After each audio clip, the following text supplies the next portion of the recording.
We are governed by a party that is so anti-black. I mean, I said in parliament, in the face of our president, the A in the African National Congress died long ago. They are just running a national congress in favor of whiteness because that African died a long time ago.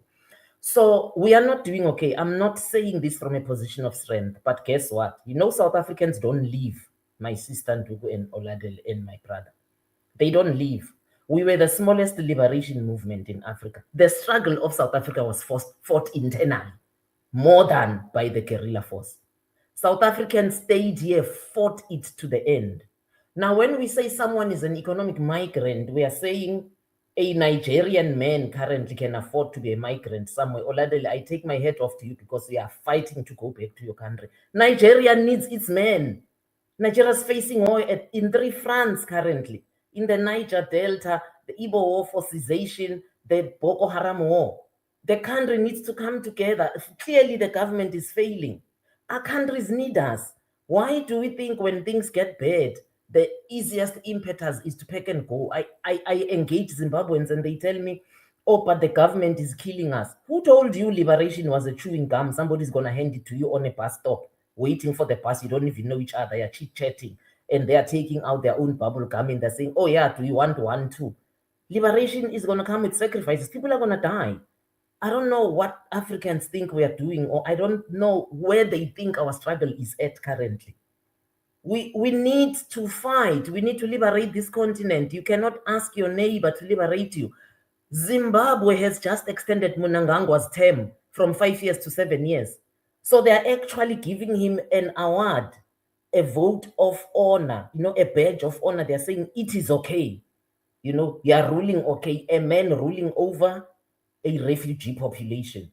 They are saying it is okay. We shall just keep being economic migrants and struggling, and suffering and begging other countries to give us a space, but you can continue ruling us like it is your bedroom. So I think for me, I like this topic because I have the picture that is above for me. I'm looking at the eagle view, really, and I'm saying, no, this continent is not well. All of us, we are not well. All of us, we are struggling to make our governments account. And when those governments hit back, we actually need to stand back and fight. If Zimbabweans came here and they said, we are here to organize to topple Mnangagwa, guess what? I'll be the first to join that struggle.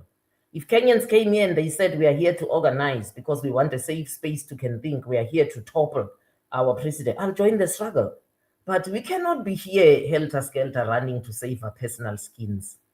My brothers and my sister. I'm not in agreement. I think it is from that perspective I said we should interrogate this topic. I mean, we are the worst of everything.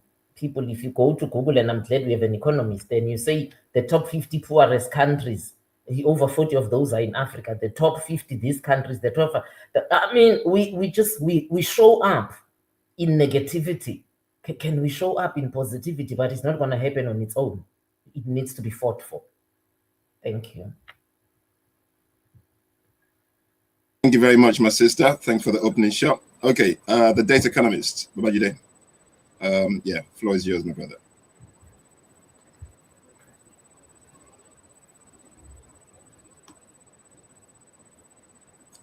Yeah, I've centered you. You're muted. Make it bigger? Yes, You're muted. Yes. So sorry. Do I need to make it bigger? No, it's when fine. he starts showing the numbers, yes. It's fine. It's fine. I think the numbers obviously do speak for themselves. And I think Mama Kainsile has first and foremost given us a very good overview of Africa as a continent and why we ought to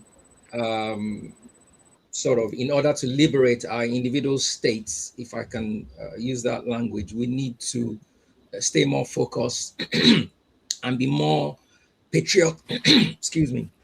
more patriotic in our dealings with each other and the country as a whole.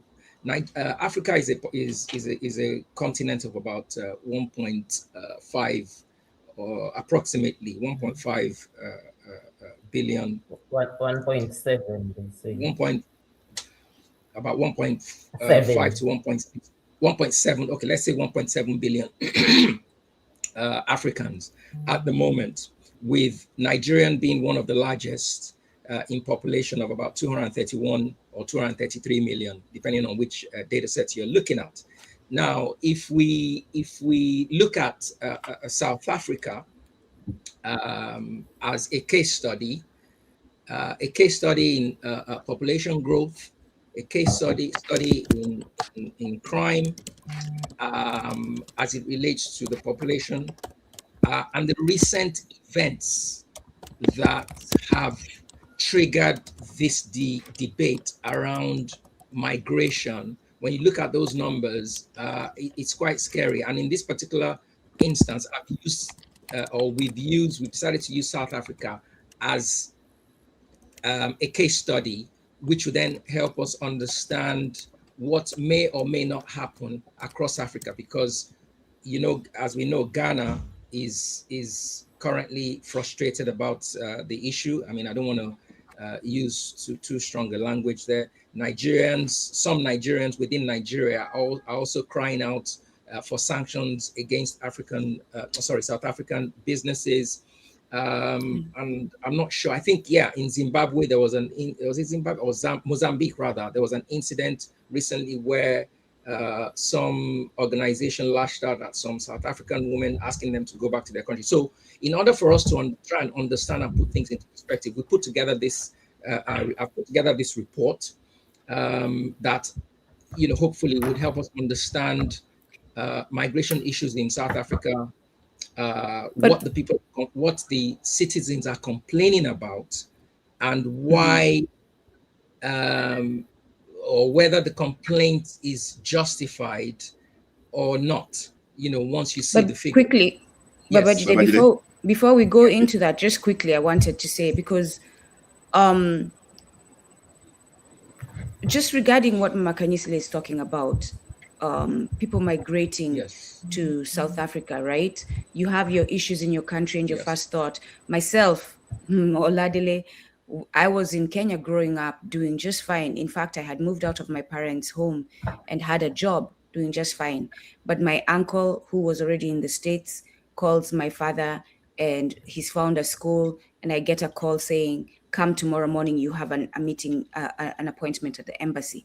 And that's that. Right? I can't question my father. They've already come together without letting me know. They've raised the money for the ticket and everything. So now I must do what my father has said. Why? Because the thought is in African minds that you'll have a better future here, there. You know, you can make money there. You can educate your siblings. You can send money home. You can whatever. So we are thinking of that. And as Mama Kanyisile was saying that, I was thinking to myself, and because we learned migration patterns in Africa and how communities lived. We have moved from the African way of, and she's right, we have moved from the African way of when communities faced issues, people didn't move as individuals. Unless you were sent by the community to go search for places where they can settle, people didn't move like individuals. So this individualistic mindset is also bringing this migration thing where people are moving by themselves, people who, and especially, so if I know that South Africa has porous borders and the South African government is not checking papers, and by the way, the word goes around, people talk. I was able to get in South Africa, no one asked me questions, I was able to get a fake ID and all that. If I know that and I've committed crime in my country and I don't want to go to jail, or if I know that and I want to get into